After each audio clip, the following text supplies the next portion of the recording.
ahead on 12 News, big changes proposed to the play area at French Regional Park. How big? Up to $1 million worth. Plus, new swings and improvements at a Golden Valley Park. You'll be surprised to find out who petitioned the city to make this happen. but first, regular citizens put themselves in the shoes of a police officer.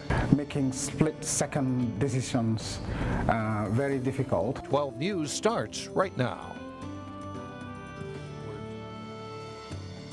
Hello, everyone, and thanks for joining us. A police officer's split-second decision could be the difference between receiving a Medal of Honor or being subjected to intense public scrutiny. As Delane Cleveland reports, regular people had the opportunity this week to learn more about how officers are trained to react in difficult situations.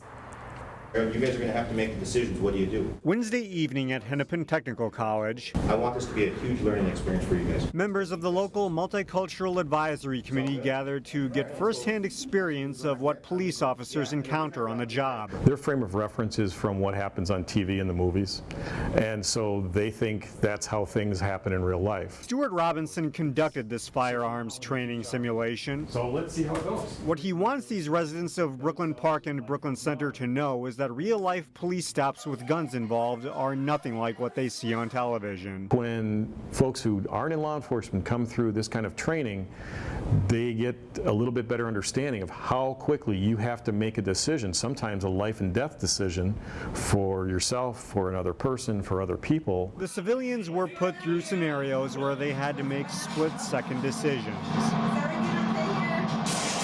And the results didn't always turn out well. Put the gun down! It's a sobering moment for me. Pa Modu Ann was one of the people taking part in this class. Officer Pa, how'd that go? Oh, man. The simulations gave him a new outlook on police work. I found it going through it myself, making split-second decisions, very difficult, because you can never predict what's going to happen. Not only is it unpredictable, but the decision they make could impact the lives of multiple people. All the while, police have to take the rights of the suspect into account as well. So with this experience, they can bring back this training to their community and talk about, you know, sometimes officers have to make fast decisions, or this happened to me once, and they understand the police work a little bit better. Through that understanding, officers hope they can help repair any strained relationships they may have with the public. It's those open conversations, breaking down the perception that's out there. In Brooklyn Park, Delane Cleveland, 12 News. The Multicultural Advisory Committee meets monthly with police to talk about community issues. If you would like to be a part of this committee, you can find a link on how to apply by going to our website, and that's 12.tv. A data breach affecting Noodles and Company restaurants includes stores in Maple Grove, Plymouth, and Golden Valley. Company officials say the breach occurred January 31st and June 2nd. The problem was traced to malware and has since been fixed. However, the company is warning customers that their credit or debit card information may have been compromised. It's a reminder to check your account statements regularly and monitor your credit reports. The Maple Grove Planning Commission is recommending approval of a housing proposal in the city's gravel mining area, and that's despite concerns about a lack of sidewalks. Pulte Homes is proposing 32 detached homes at the northwest corner of Weaver Lake Road and Norwood Lane. The homes are targeted at buyers 55 and older.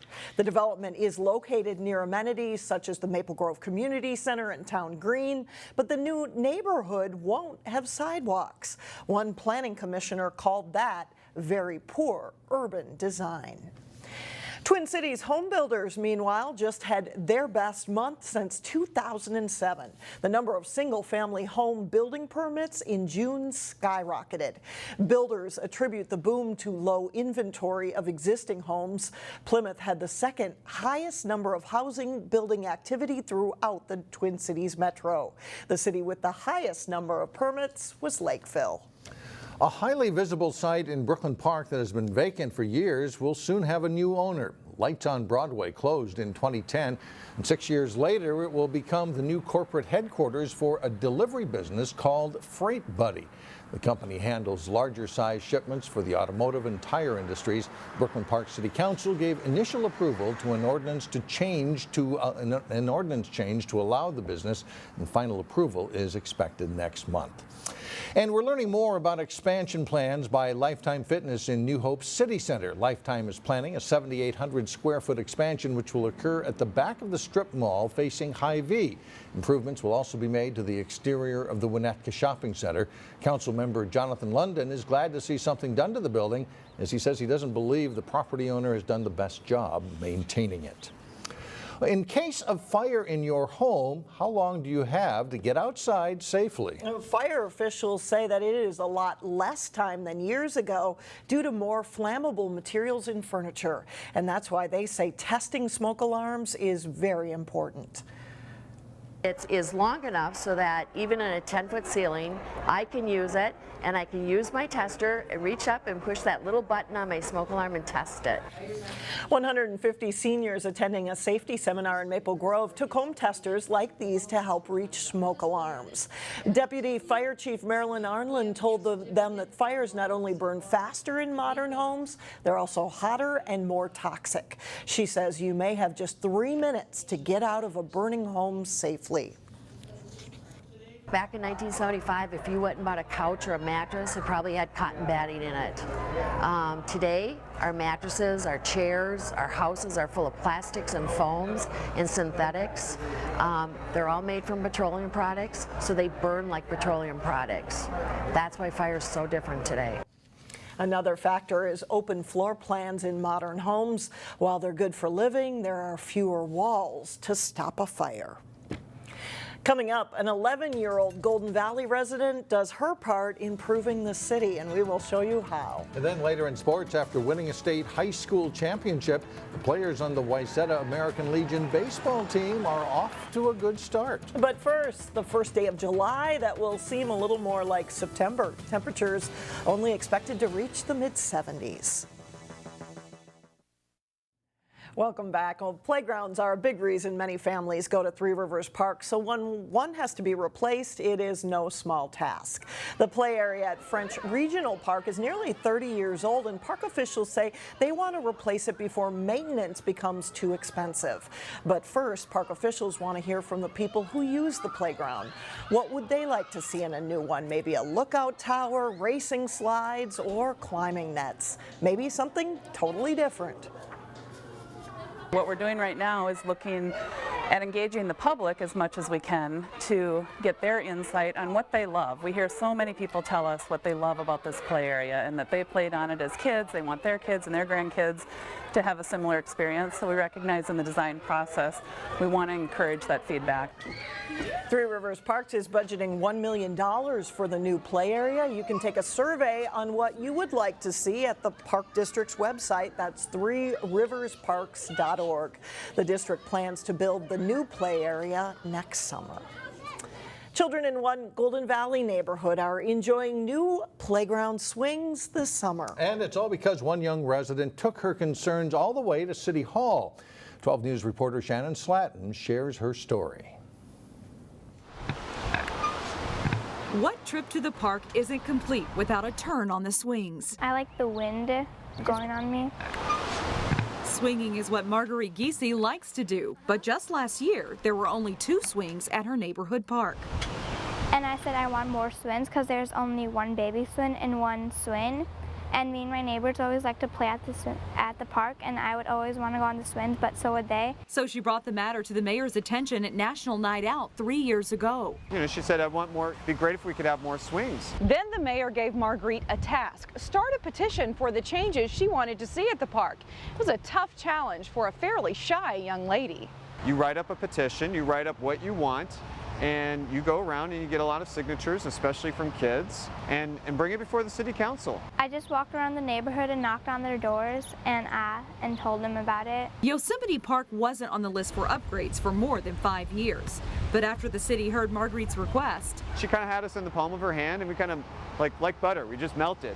They made a few changes ahead of schedule. They put like a handicap swing here a baby swing and 2 swings, just normal swings.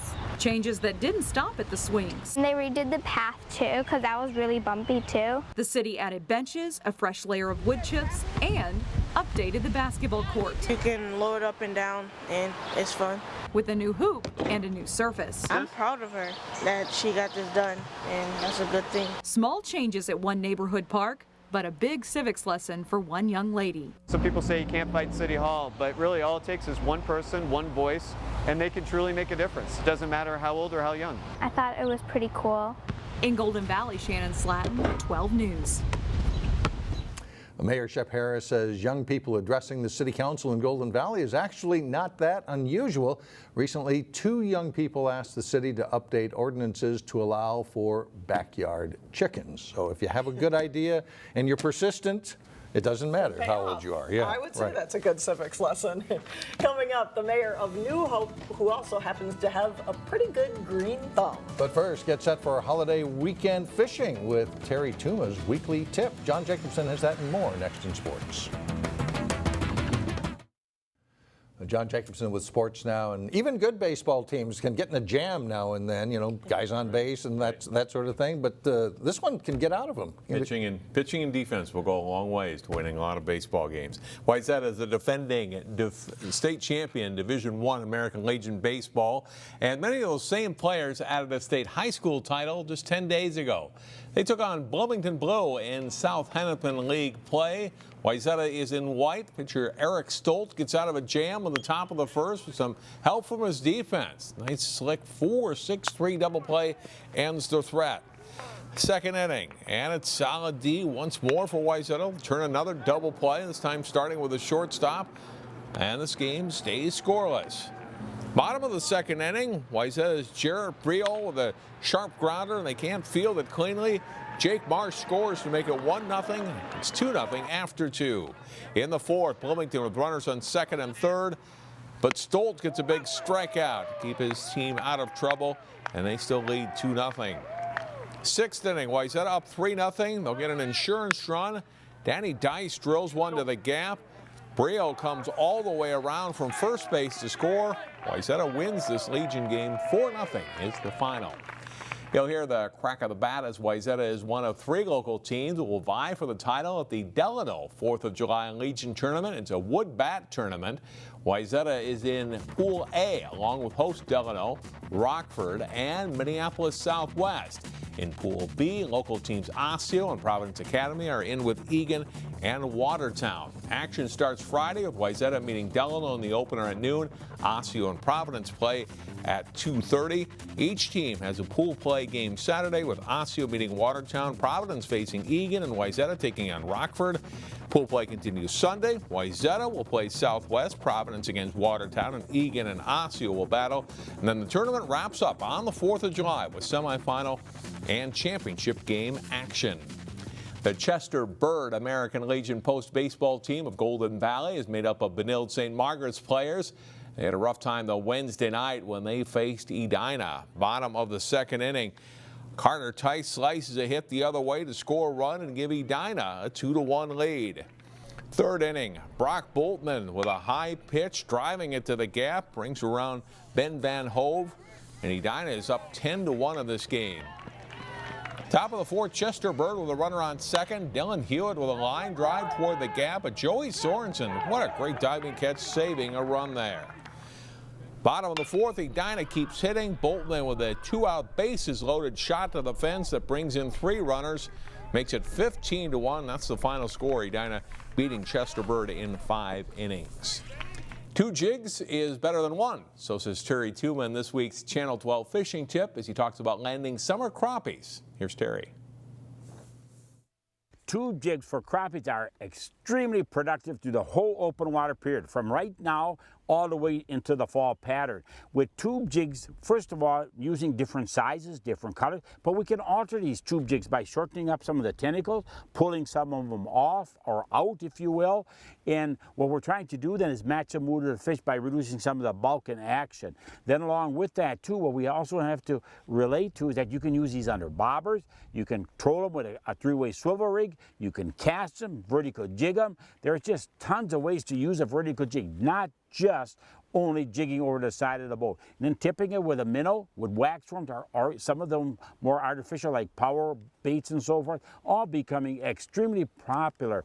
Give tube jigs a try through the whole open water crappie season. You're going to be very pleased with the results. Thanks, Terry, and that's it for sports. Okay, thanks a lot, John. Still ahead, a mayor who unwinds with a heavy dose of gardening. But first, some of the sights from music in Plymouth Wednesday night. We will be right back.